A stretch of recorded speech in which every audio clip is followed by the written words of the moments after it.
Hello, everybody. Yes, we're back. It's a real quick turnaround this time. We hitting them back to back on day three. I'm your host, Chrissy, portrait-based photographer based in LA, and I'm here with the illustrious Nicole from Staying Focused. Brr, brr, brr, brr. Nicole. Thank you so much. I'm so happy to be here and so happy to have this conversation with you. Yes, I'm happy to be here with you too. I'm in love with your photography and your style. It feels so whimsical and playful, and that's one of my favorite things. And I really want to get a deep dive into this and like how you found this style. But I want to start a little bit at the beginning. Did this love for photography like come from childhood, or how did we get on this journey to where we are today? Yeah, absolutely. I would like to say I was on my Bob Ross with a series of happy accidents. So, like during my childhood, like thinking back now, like sometimes things aren't apparent like in the moment, but thinking back now, my dad always had a camera. I had a camera, like a film camera. I didn't know what the heck I was doing. I just wanted to take photos of my cats or, whatever, a leaf, a bunny, whatever. So I feel like photography was always around, but not something that I thought was for me, like, oh, I'm going to be a photographer. My grandfather is an artist, or was an artist, I should say. He would paint and he dabbled in a lot of different mediums. So my time with him was like nurtured in the creative side. Like he would teach me things or show me how to do things with paint or with color pencils or things like that. So I felt like there was always like a creative energy around me. And I just was always trying something else to try and figure out like what is the creative thing for me. So it actually ended up being graphic design because I have a IT and computer science background, and I always wanted that creative side to be nurtured. So graphic design made sense because I'm on the computer all day anyway, so might as well create stuff, digitally. So I did that for quite a long time, like designing websites and logos and things of that nature. And then I kind of just let everything go. And I wasn't doing anything creative for a really long time. And when I was engaged to my now husband, I was just like talking to him one day. I was like, man, I really want something. Like, I don't know what it is, but I need a creative outlet. And I just decided, you know what, I'm going to buy a camera because I had been using my cell phone and I was running out of space. And I was like, this is getting, this is getting out of hand.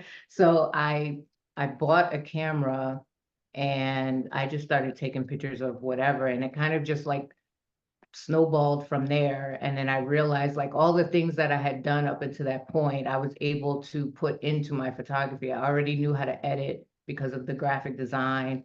I felt like I had an eye because of the time spent with my grandfather and him teaching me about perspectives and things like that. So I felt like eventually I got to where I am today because of all the things that happened in my past. So it's kind of like a winding road to lead me here. Love. That's so beautiful. I love hearing when people come from like creative families because I feel like we hear the story oppositely all the time, where it was like being a creative, you often have to prove yourself to the people closest to you that like this is a real career, that you love it, that you're Mhm. committed to it, that kind of thing. And so I don't know. I think I'm just really happy for you that you're one of the people that was just supported naturally by some of Mhm. your family because they were creatives too. Yeah. Really beautiful. So can you take us through the steps of like you buying yourself a camera and you're like, you know what, I need a creative outlet, to you being like, oh wait, this is about to be my job. Yeah, so it actually hasn't been that long. So when I bought that camera, it was 2019. So right before the pandemic, it was summertime. I bought the camera, was taking pictures of my dog and butterflies, and I was like, oh, this is cool. Like, I'm thinking about like, oh, I can be like a nature photographer or landscape. So that was like where my mind was going. And I was like, oh, I like architecture too. Like I'll do, buildings, interiors. Like that was where I was thinking. It wasn't even on a money making thing. It was just like, this is what I'm drawn to. I like straight lines. I like symmetry. Like, Yeah. okay, this is what we're doing.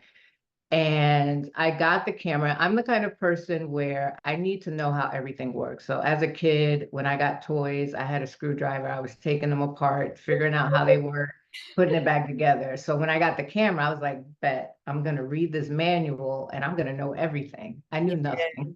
I knew absolutely nothing. I was like, what do you mean? And I keep thinking back to like, I would hear people say, oh, you have to shoot in manual mode. And I was like, how are people shooting in manual focus? That's what I thought manual Right, mode right. was.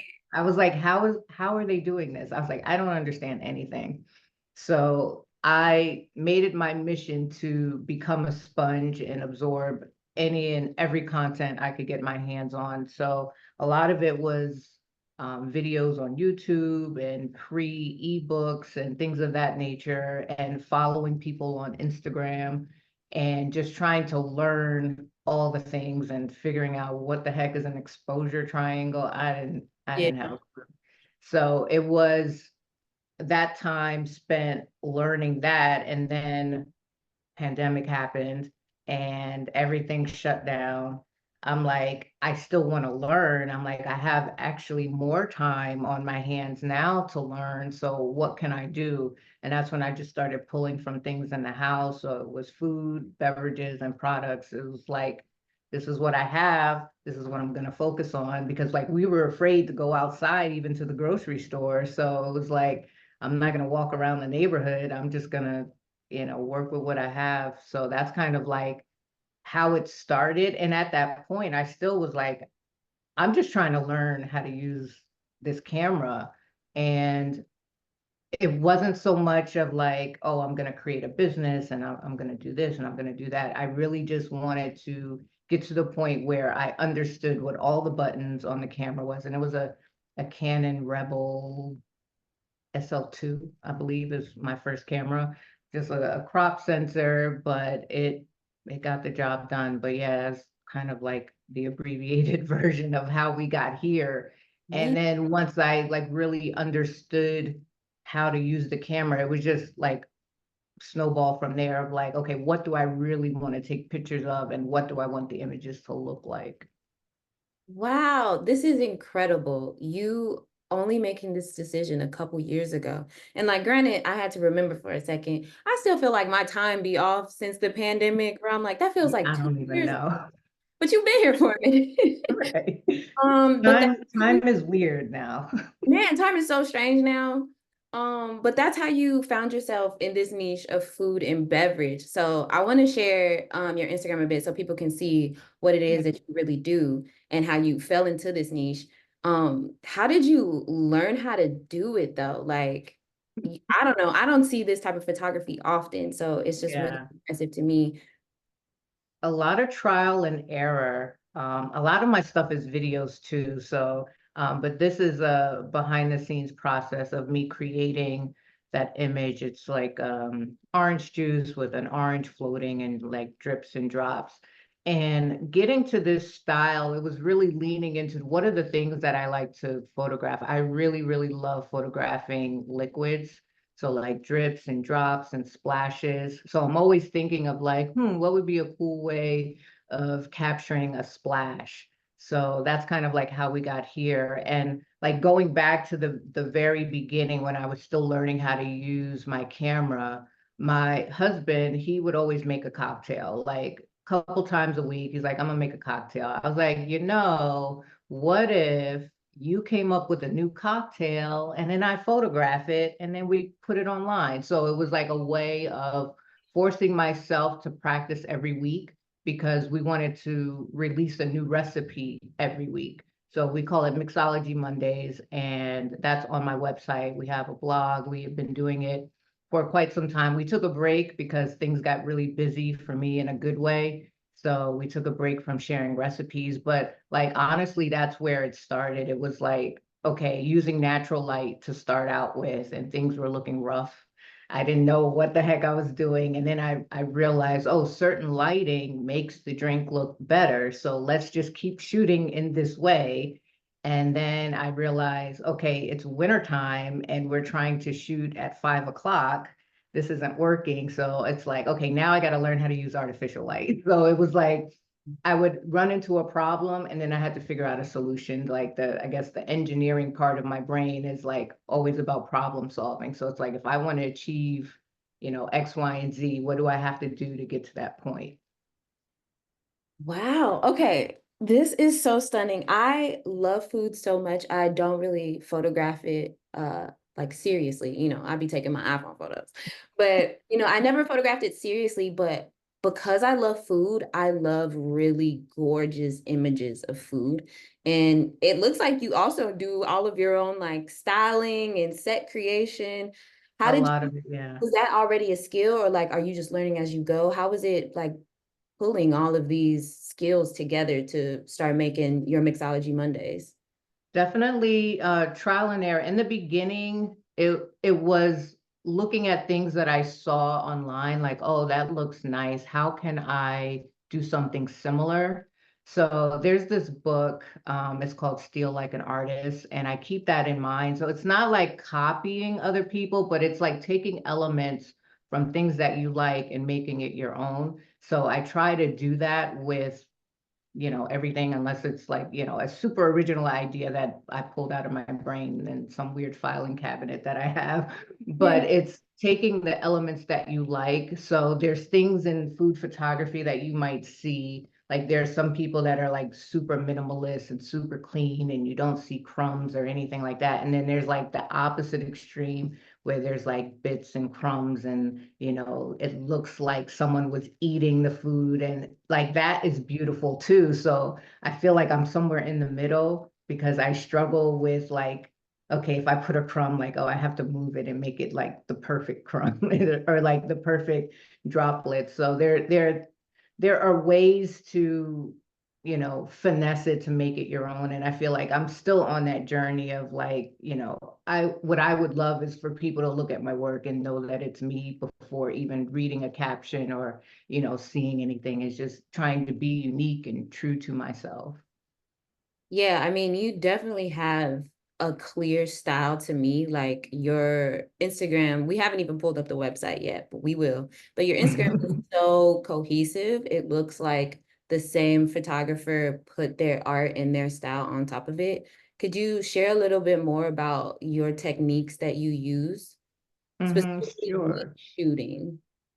Yeah, so I would say 90% is artificial light, just Okay. because I like that ability to control everything. And I just feel like natural light is so finicky. So for some of the food dishes, if it's not from a restaurant, I cooked it. So I also love to cook, which helps because, Yeah. if I'm like, oh, I feel like I'm going to post something on Instagram, I can cook something and create it. So usually what happens is if it's something that I'm making, I will actually set my scene first. So I will set up my lighting, I will set up whatever props and, background plates, forks, set all of that up first and maybe put like a stand in for the actual food item just to make sure the look of everything is what I want. Then I will start cooking. So that's why I like to use artificial light because if I were to do all of that, set up the scene and put it by a window, by the time I was done cooking and ready to style it, the light would be completely different.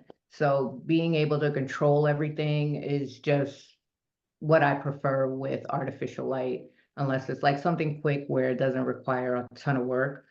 So setting up the lighting and setting up the camera on a tripod, or if I just know what angle I'm going to take, those are like the first things that I do before shooting. And then when it comes to actually shooting, there are a couple main angles that are popular in food photography. Those are usually like the go-to. So it's like either an overhead, so straight down, or top down view, or it's a straight on view. So like say you have like a stack of cookies or a burger, you want to look at it to see all the layers. So you want to look at it straight on. And then you have kind of the in between, which is like a 45-degree angle where it's kind of like a little of the top and a little of the side. So usually, depending on what it is that I'm photographing, it'll fall somewhere in those three kind of angles.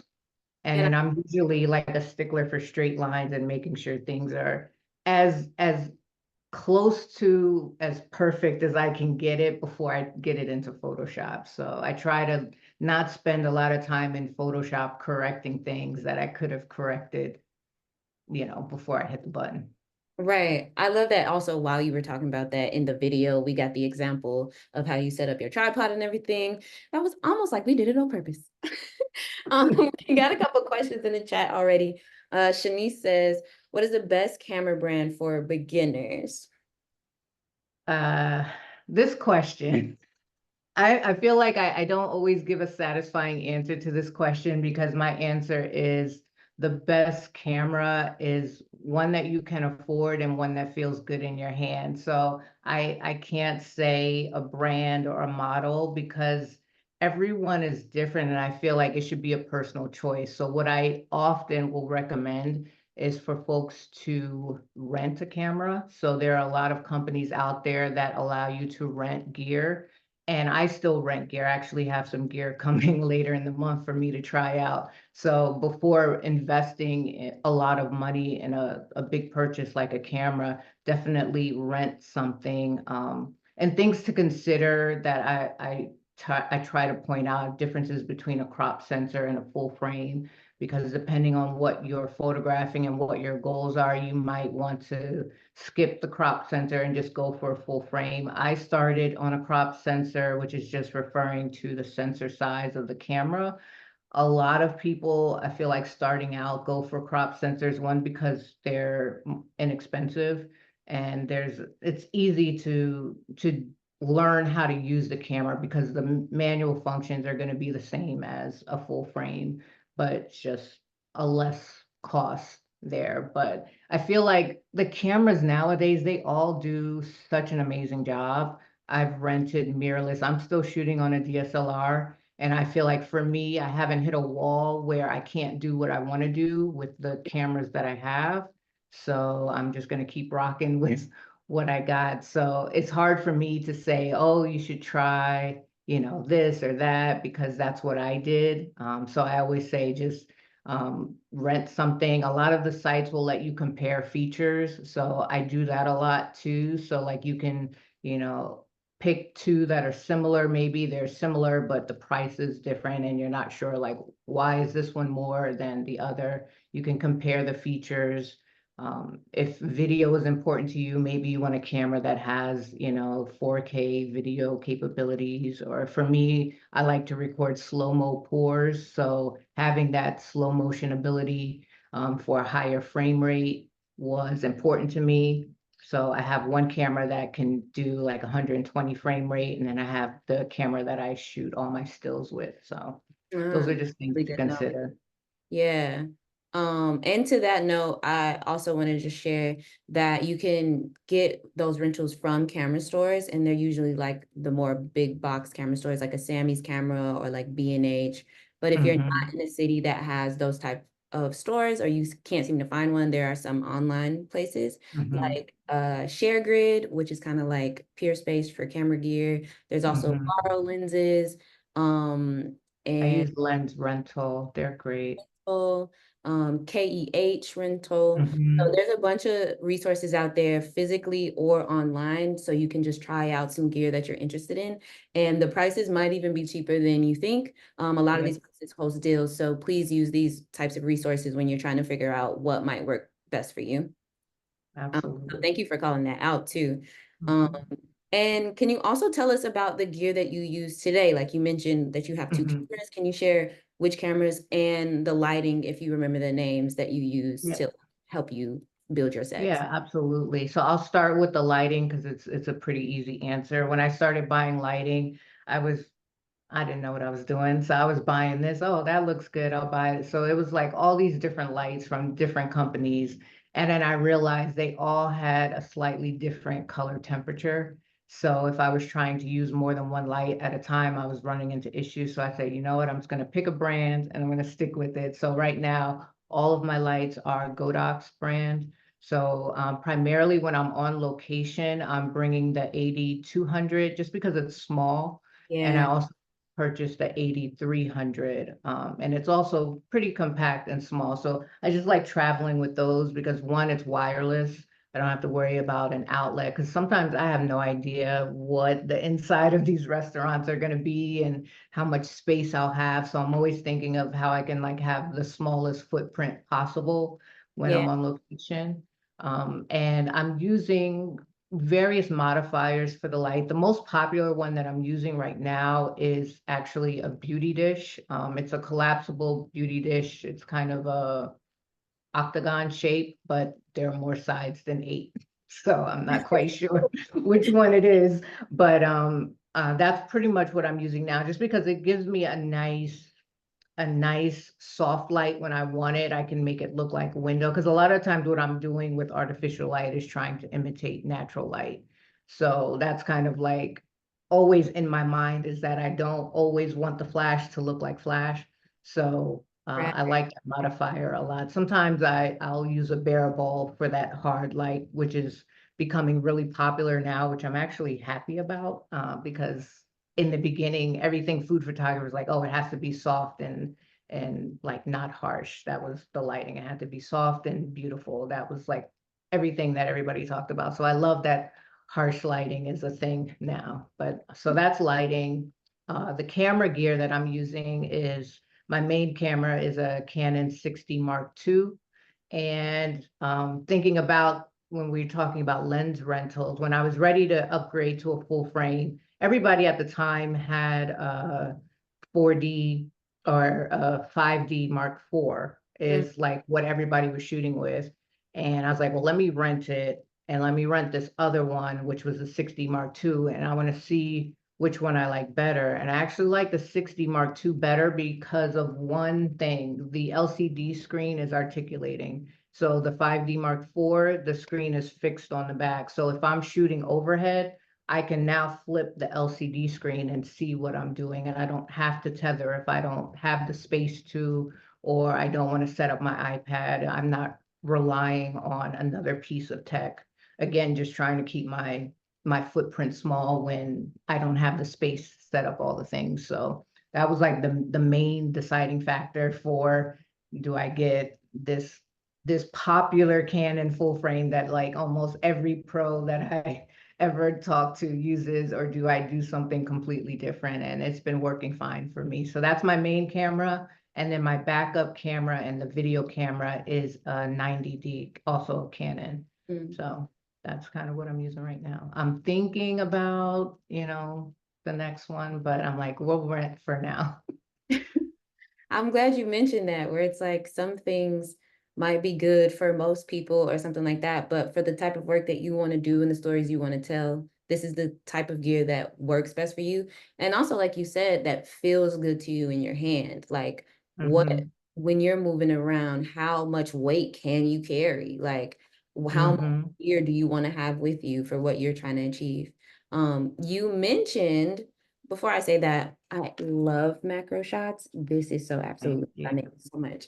Um, you mentioned that sometimes you go on set and you go to restaurants. Can you give us like a little bit of insider knowledge? Like, what does that look like? Yeah, so I've been fortunate in the sense that a lot of the business that I've gotten to date has been referral based. I haven't had to really like run ads or anything like that. Not to say that I won't, Yeah.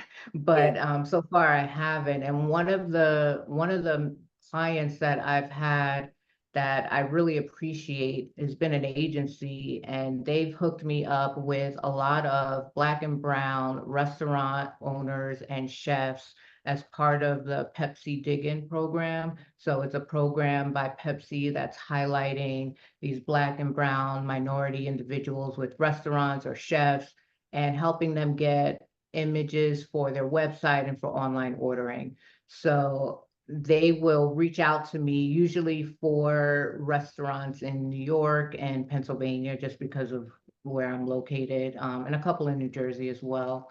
And they will, ask my availability, and we'll go through all of that. And then when the shoot is booked, typically, I will already have the shot list of, how many dishes. Usually it's somewhere between 25 and 30 Oh, entrees that I will need to photograph. And typically, like when I started, I was slower, so it'd be like a 4 hour day almost, but now I feel like I'm super efficient and I can usually get it done in 2 hours or so. But it also depends on, time of day and like how the kitchen is running. There's so many variables. So I just try to Oh, be flexible with timing, but because sometimes the restaurant is open. I've been shooting on a Friday night before. I'm like, this is the day you guys want to pick. All right.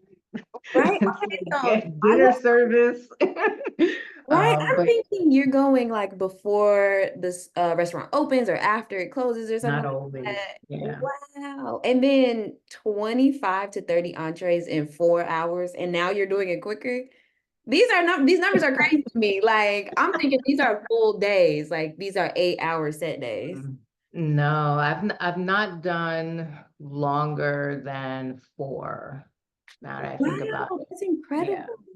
Yeah, and a lot of it comes from like knowing my lighting, knowing my camera settings, and always having like in my head, like I don't like to be so rigid where it's like, okay, it's this dish, I'm gonna shoot it this way, but just understanding like what foods shine in what way. Mm, For food photography, the lighting is pretty simple in the sense that it's different for people. So with people, it's like you want the light kind of in front, you want to, eliminate shadows underneath the eye and things like that. But with food photography, at least in my opinion, I think the shadows make the food more interesting looking.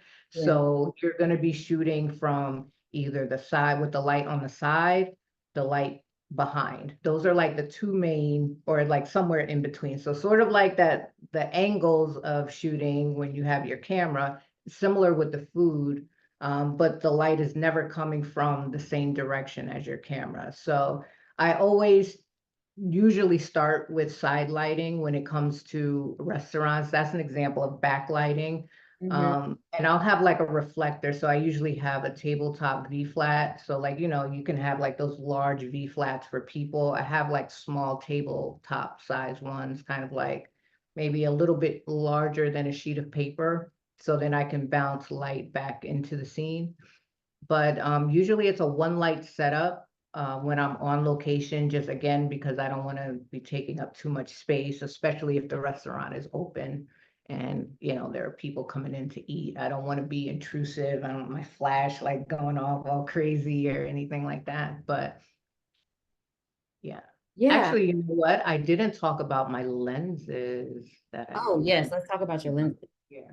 Um, so primarily I will bring a 50 millimeter because that's a good lens. One, it's kind of equivalent to the human eye when you put it on a full frame.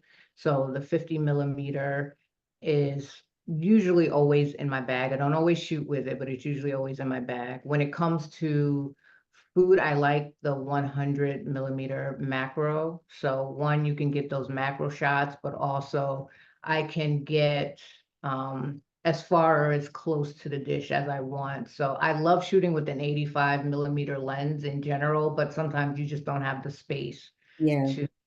to work with it. So I, if I'm shooting people, because again, food and beverage is my main thing, but I had to learn how to shoot everything. So I also sometimes have to shoot the owners of the restaurant. I want to shoot capture. Like that just sounds bad.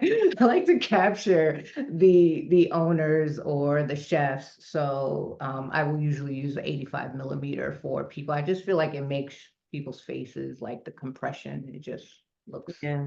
I love looks an good. 85. We have some really good questions in the chat about this kind of stuff. Vanessa says, what tips would you give someone who is starting in food and beverage photography in terms of connecting with clients? So this is a good question, and it's something that I'm actually being more intentional about this year. So using resources and knowing when maybe you don't have all the answers, it's okay to reach out to others or to lean on to technology for assistance. And I say that because there are things that I'm interested in. Like I would like to work with more cookbook publishers or people that are interested in creating their own cookbook. So I was thinking to myself, like, how can I get in touch with these people? So I actually used Fiverr to hire someone that does data entry, data analysis to pull all of the publishing houses in the United States for me to get the contact information. So I have a spreadsheet with all of the information, emails, phone numbers, all the things that they could pull. And that's something that I'll be using to reach out. And then also with like Chat GPT and AI now, you can ask, what are some of the things I should say in my email to this owner of this publishing house to get them to look at my work. So using resources so I don't feel like I have to come up with, absolutely everything to answer these questions. I've been leveraging Chat GPT quite a bit just for like a sounding board to get advice, because you can ask other people, but if they've not done it, then it's like, I don't know, is this the right answer? But I Right. feel like I've gotten a lot of sound information or things that I can use as a starting point to reach out to other agencies and businesses. And then I would also say promoting yourself on social media, just because that's what initially has worked so well for me. So it started out as, okay, I'm just sharing what I'm doing. And then it turned into, oh, people are actually like really looking at what I'm doing. There was a brief moment during the pandemic where I don't know how many people were on it, but the audio drop-in Clubhouse. So Oh, that's how I discovered Poly and Black women photographers in general, is amazing. through Clubhouse. So I was on Clubhouse moderating photography rooms focused on food and beverage content twice a week.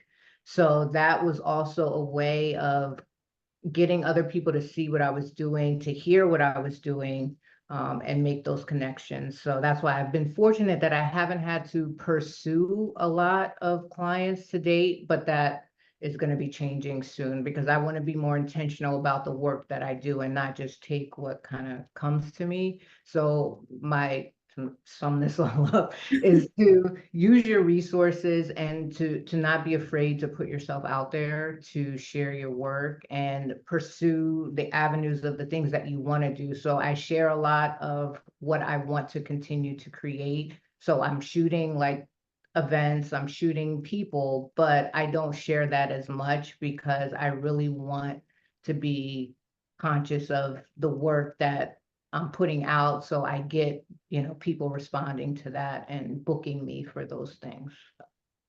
I'm glad you called out two things in particular. You using Fiverr and just saying like you don't have to have all of this knowledge in your head at all times.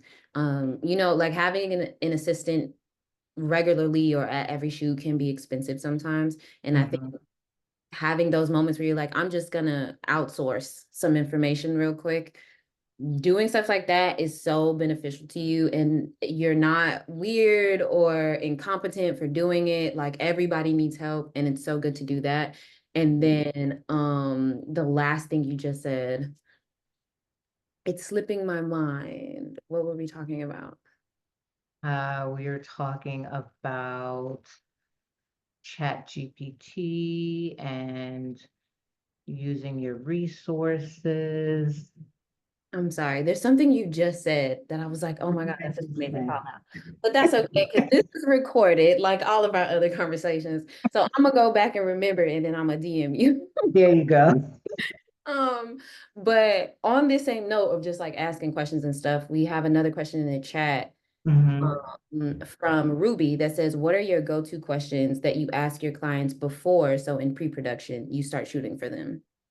Yep. So a lot of the times I will, before I even come up with a question, I will look at what they have already. So if it's a restaurant and they have images, they have a website, I will go and look at what they already have to try and get a feel of what do they like. Like, are there images that they have right now, light and bright and airy? Are they moody? Like, what do they have going on? Because sometimes I'm being called in to create or to capture images of maybe new recipes. So it needs to fit in with what they already have because I might not be photographing everything on the menu. If I was photographing everything, I probably would have a little more creative control.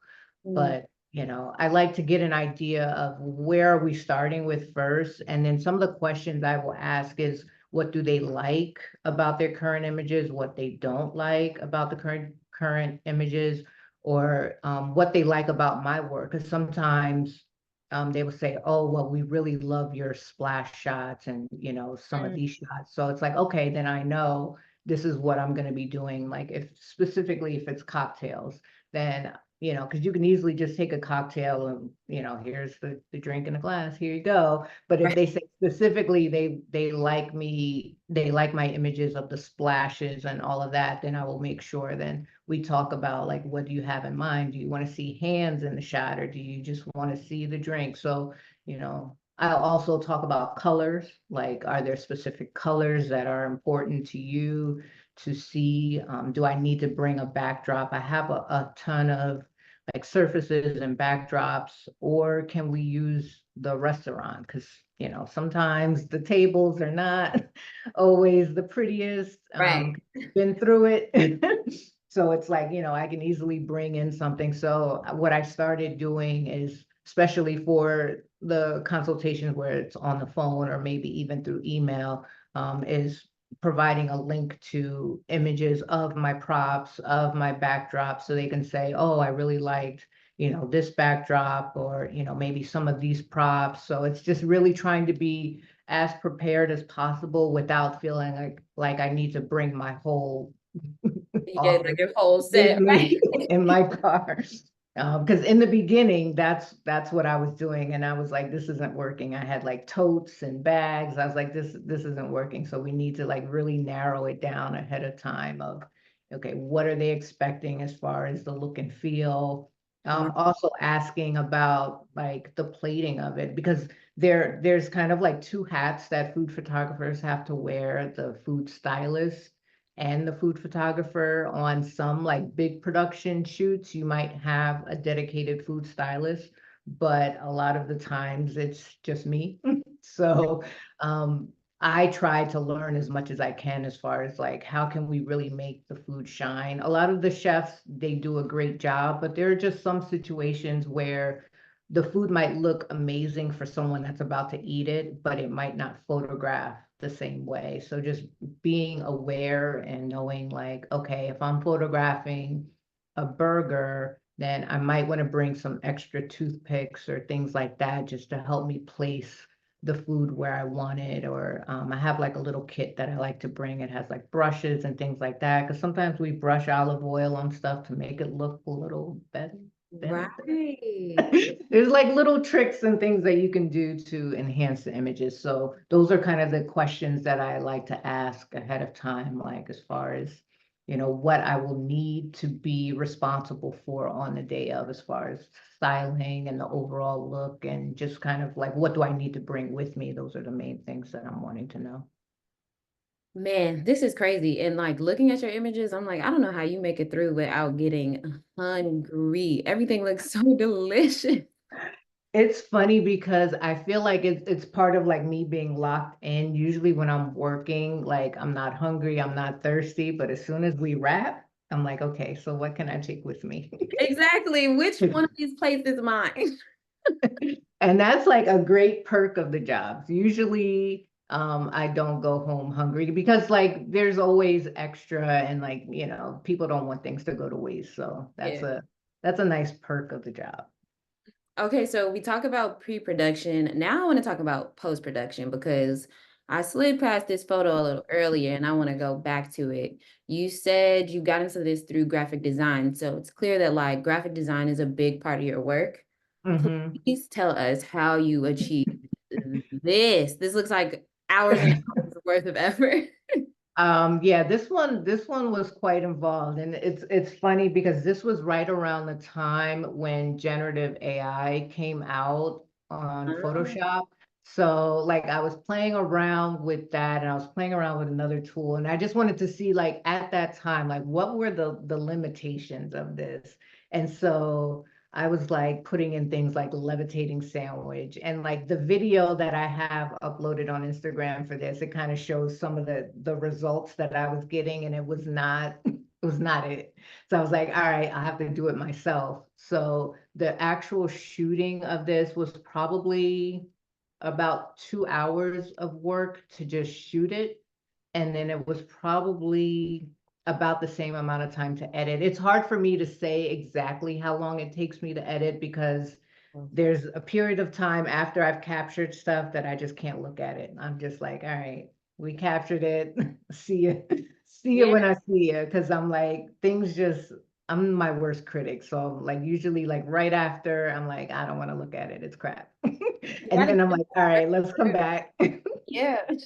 And then it's like I will edit in like slots. Like I don't just sit and edit the whole thing in one shot, especially something like this where I know I'm gonna be tweaking it, over and over. But I generally have the same process with all of my shots. These are composite images, so it's a bunch of different images all in one. So, some people might capture their special effects kind of like levitating everything in one frame, and then you just have to mask out or remove your toothpicks or things like that. Because of the way I like to create, I don't like things to look too static. I want to be able to move the things how I want it. So I photograph each element by itself and then I put it all together, and each thing is its own layer. So this shoot was done with, I want to say 3 lights, and I'm counting the ambient light as a light. So the background is just window light. And then I had a fill light kind of in the back. And then I had the key light like closer to the edge of the table to light the actual sandwich. So Mm. just making sure the lighting was consistent in each one. And then I captured the cutting board by just holding it in different places so then I could like mask out my hand. And then everything else was a mixture of fishing line, plexiglass, Mm. throwing it, just like tossing it and see what happens. So it gets pretty messy, depending on what it is. And I like to try different techniques because you never know what might be the best way to capture something in motion. And then for the drips and the drops, it was literally just like throwing stuff around and hitting the trigger. So I use a remote when I shoot things like this because a lot of times it's just me playing around. You're So I use a remote and I'll just, pop off a couple of shots. I review it. I'm like, okay, I think I can use that. And then I move on to the next thing. oh my God, I can imagine your Photoshop history looks like a million and one layers. My goodness. But it's really cool that you're doing this practically and like using all of these like real tools to have things hang. Mhm. I like how you said like you don't like it static. Like it looks like that's what bread looks like if it's just falling. And I really Right. love like the authenticity of like these just real elements that we like to see. Yeah.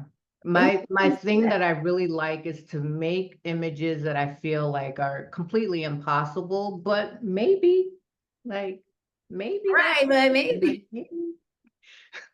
Your splashes are really incredible too. I saw another splash that I really loved. If I can find it, I'll definitely pull it back up. Mhm. I want to get to a couple more questions in the chat. Heather says, can you be a good food photographer if you can't cook and don't have good space to shoot in to practice? Absolutely. One thing, because it's one thing to not know how to cook, but maybe if you had the recipe, it would help you. So one thing that I actually did in the very beginning, I signed up for HelloFresh and Dinnerly because they send you all the ingredients that you need for a dish and you just got to follow it. So maybe that will help you if you really feel like no matter what, it's not working. You can also buy food. Like I've also door dashed food. So like I wanted to do a sushi shoot before. So just DoorDash some sushi or even like Wegmans or like grocery stores. They have like the pre-made section that has food already made. You can use that. I've gotten dumplings from there and just like brown them in a saucepan and taking the photo. So definitely don't feel limited by your own kitchen abilities.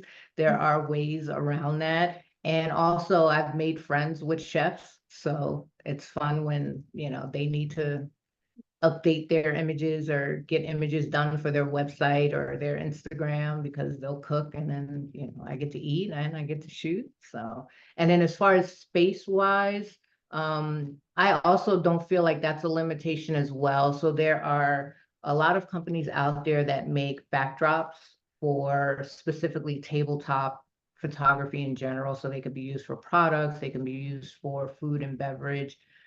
So things like replica surfaces, they have like square ones that can be used in a small area and it can totally transform what you might think as a small, uninteresting space in your home to something completely different. So a lot of the times I'm using my environment for my personal shoots. So like in that sandwich shot, that is my dining room table. And I literally bought that table because of the texture of the table because I wanted to photograph on it. So it's buying things that you're going to use in your house, but maybe would look good in a photograph. So I'm always thinking of that. Like if there's something that I'm going to buy, like, oh, I probably would shoot a cocktail on that or, a sandwich. So being mindful of, the things in your home that can be used. I've used a table, not a table, a chair as a table before, just Yeah. antiquing. I go to antique stores a lot, so you can get some rustic or, props for very little money at times, and you can use that to shoot on instead of, feeling like you have to rely on stuff that you already have in your home. Yeah, I wanted to pull this back up because I noticed when you were building one of these tablescapes, was it this one? You were using the That floor. was the floor, yeah. Yeah, and so I wanted to bring that back up just to say that like we dropped Nicole's Instagram in the chat. So please go follow because it looks like you put all of your BTS in your Hmm. videos and show that like she said, like sometimes she uses her dining room table, the floor, a chair, like you can Hmm. just use your creativity with the space that you have. And I think that's super valuable. And then also the water droppings that I really loved was this one. That looks incredible. It almost That's looks one of my unreal. favorites. Yeah, Yeah, that is this one. stunning. And this is such a simple shoot too. I have the video somewhere for this as well. So just a quick little maybe mini commercial break. I have a ebook. It's the bite-sized guide for better food photography. Yeah. And I also have it in print, which I'll be offering on the site soon. But I created that image in a video tutorial for that book. And essentially it's just one light, a bowl of mushrooms sitting on a napkin, and then I have a huge syringe that I put water in, and with my remote, I'm just like shaking the syringe to get the water to go in all different directions. And Mm. then I probably composited 4 or 5 different splashes into one. Okay, so that makes me think about this question in the chat from Cortina, who says, "What is your favorite unconventional tool and why? And then how did it become your favorite?" Hmm, that's a really good question.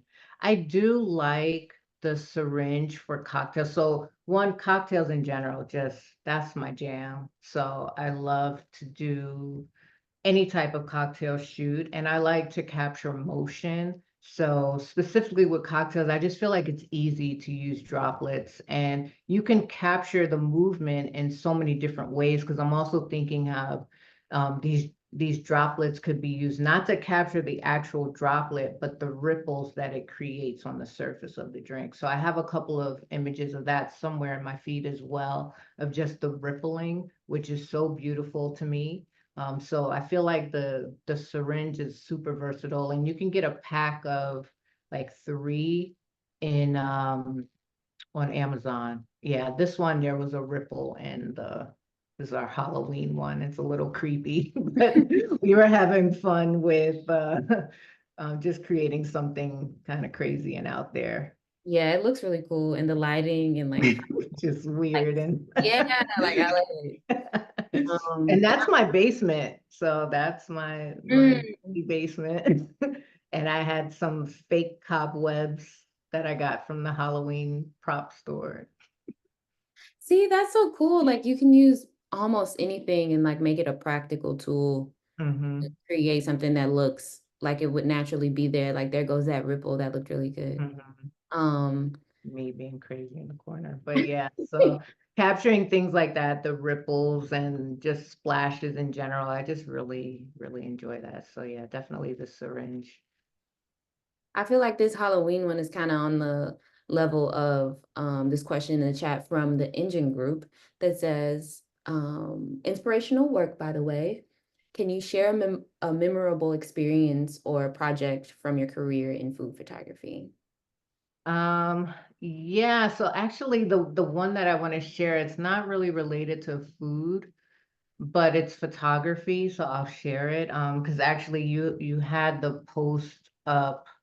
Not the full post, but it was in the grid. I was published in Luci magazine. So that was something like so like I did not think like I would see my work in Luci because that's a bridal magazine and I don't do bridal, Mm. but I was asked to photograph a styled bridal shoot.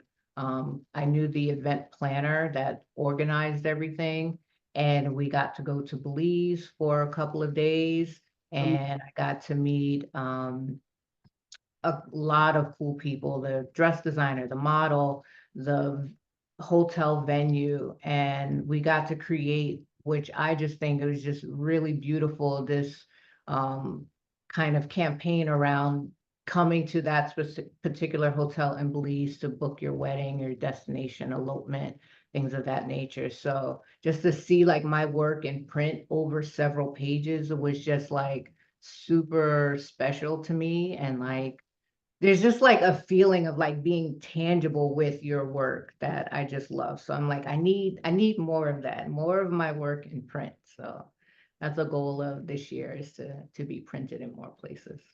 Yeah, that's so beautiful. Congratulations. And that looked gorgeous. Like that spread was absolutely stunning.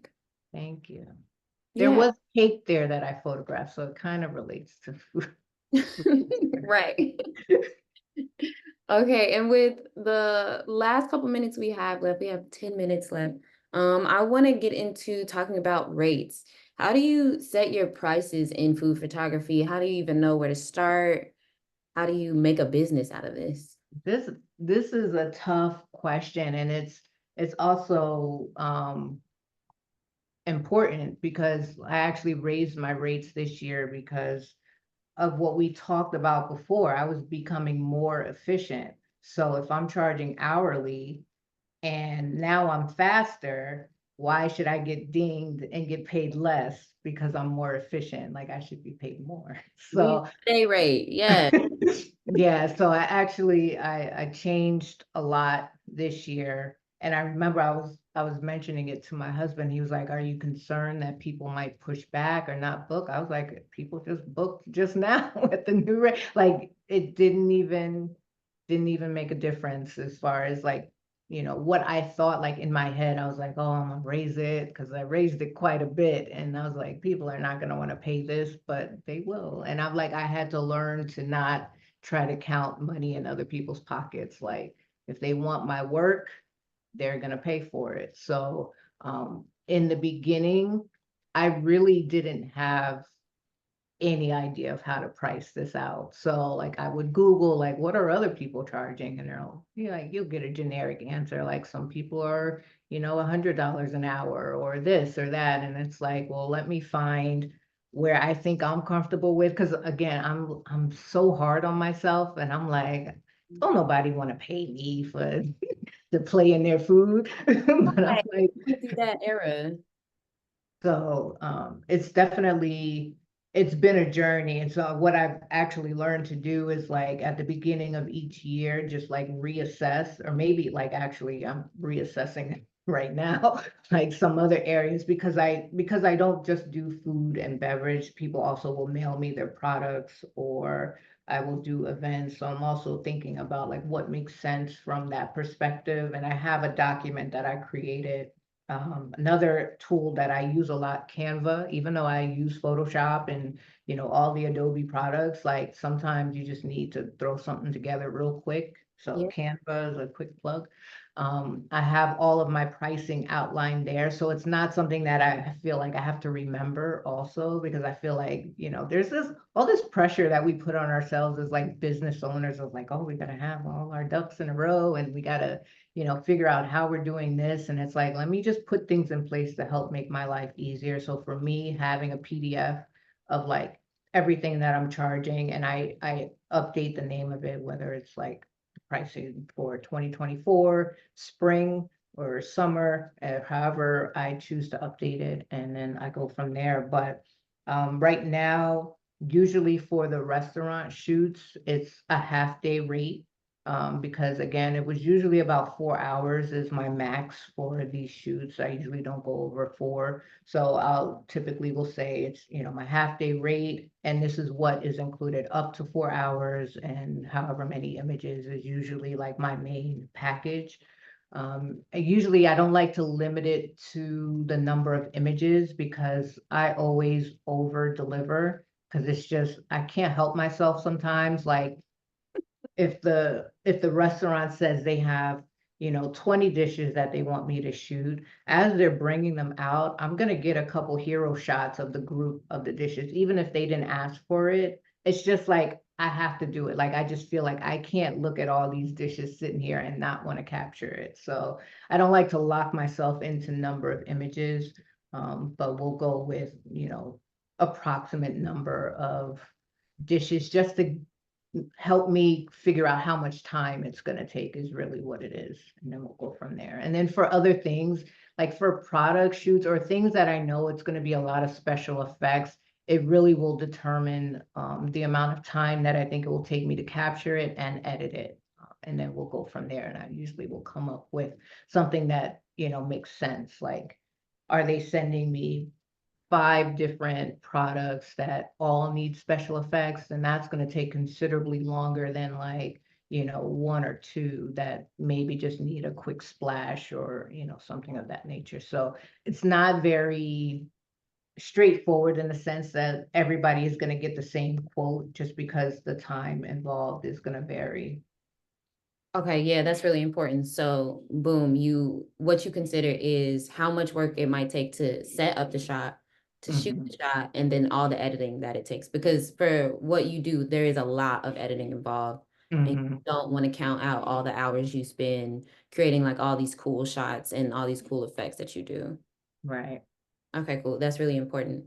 And with the last couple minutes we have here, I just want to thank you so much, Nicole. This was so excellent. And I wish I could have asked a few more questions because I'm curious about like the reels that you make and like being a photographer, how you get into UGC or anything like that. So I haven't done UGC, but yeah, definitely I love sharing my process online. I guess maybe that's something I can wrap up with too, because I feel like a lot of what I do is tied to what I feel my purpose is, which is helping people. So helping in whatever that means. So right now, a lot of it means with my camera and my Photoshop skills, but me creating these reels on Instagram, I feel like I'm helping. So, I talked about the Clubhouse era and how I was moderating rooms. So a lot of that, we were live and we were talking like this, and I was answering questions. And then when that kind of fizzled out, people still had questions. So I'm like, you know what? Let me just share in video form what I'm doing,